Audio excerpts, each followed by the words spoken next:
Andy, on the surface of things, it's 7 games without a win, but does that feel like a point gained tonight? Well, it is a point gained, and it's a point gained against a very, very good Pen-y-bont team, an established football club. So it's good for us, when you lose, which is what we did on the weekend. It's important we respond back, not just with a point, but with a performance as well.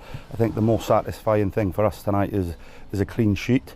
Restricted them to chances. I believe Will's had to make one save from the free kick, but apart from that, it was pretty solid for us. Did either side deserve to win that one? Probably not, to be honest. I think there was one clear-cut chance in the whole game which fell to us in the first half.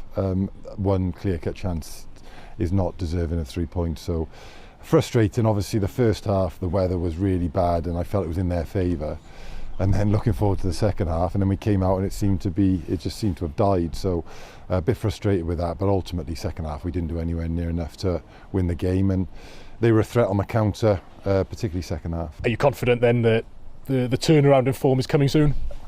Well, listen, I think the truth is, as you say, there's been 7 games without a win, but the performances, which is what you're asking about, is the turnaround going to come? The performances have been there, apart from 2 halves of football. And last week, if I'm honest, Flint were a better team than us. We have to take that one on the chin.